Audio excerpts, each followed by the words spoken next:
My name is Michael. Got an undergraduate degree in English and Classics from Stanford and a master's in fine arts and creative writing from Florida State. And I've been working with students who are going through the college application process for 8 years now. This will be my 8th year. One of the first things people want to know about the college application process, and especially the process of writing the essays, so not only the personal statement, but also the supplemental essays, is what do colleges want to know about me?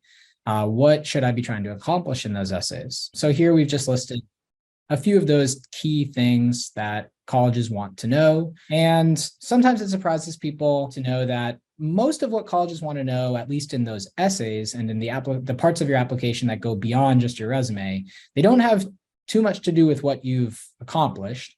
Instead, they have more to do with who you are as a person. So what are your academic interests and where do they come from? What are your curiosities? How does your mind work? What's your personality like? What are your values? Your ethical system, your philosophies, things like that. And colleges also care a lot about this last question. Are you a good match for the college? Of course, there are many, many good colleges, great colleges out there with lots of prestige and amazing offerings. And students want to go to those colleges that are typically considered great colleges. But colleges also want to know that you've done the work to understand that a college is a good match for you and that their offerings are offerings that are going to help you develop in the direction you want to develop. So for rising seniors, the college application process gets started pretty early. Some people may already have started thinking about essays or perhaps even writing. The ultimate goal is to showcase who you are in the written components of your application,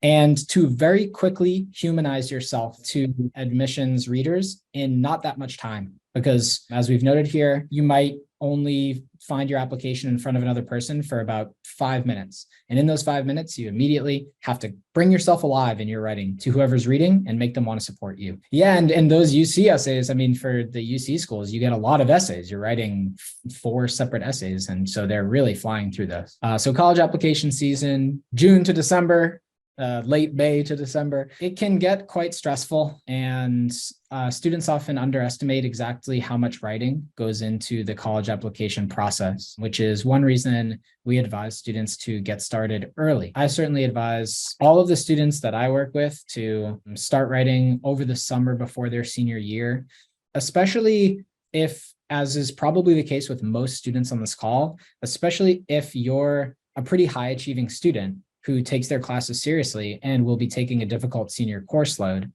It can get difficult to balance all of the classes that you're going to take during your senior year with all of the extra work you're going to have to do for the college application process. It's really like another class, and a fairly writing intensive class at that, because you'll have to be finishing your personal statement and then also all of the supplemental essays you'll write for your different schools.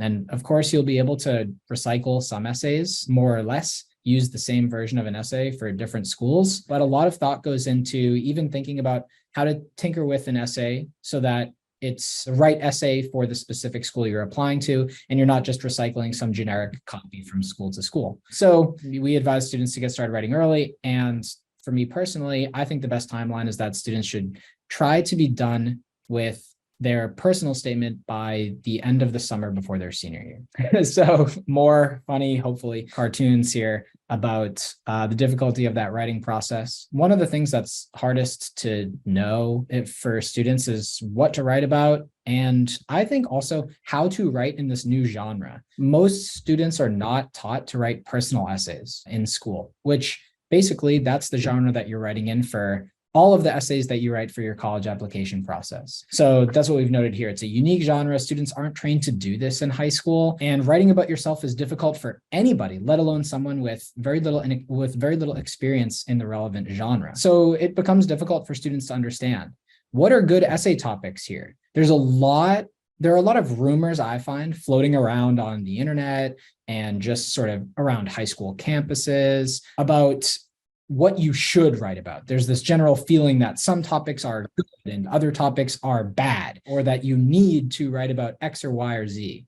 And so I feel students come in with a lot of preconceived notions about what they should or should not write about. And those notions don't always guide them in the best direction. Because at the end of the day, you can't ask yourself generic questions about what is good or bad to write about. You have to ask the question, what has been meaningful to me personally? And so that's a big part of what, I, for example, will work with students on early in the process, is really just trying to brainstorm with them, ask them questions about who they are and what experiences have been really meaningful and formative for them in their life. And then just try to use those kinds of questions and those brainstorming sessions to help them not only know what they should write about in general terms, but maybe even to help them remember experiences or memories or moments that might end up being significant in their college essays. So, a lot of times I'll talk with students and we'll get to talking about something and they'll say something. I'll be asking them questions. Can you remember this or that? And they'll say things to me like, I haven't thought about that in years, or I never would have thought about that if we hadn't been talking. And so I think that's kind of one useful part of just having some talk through ideas when it comes to writing, is that sometimes just me asking students questions helps them arrive at different details or memories that they might not have had otherwise.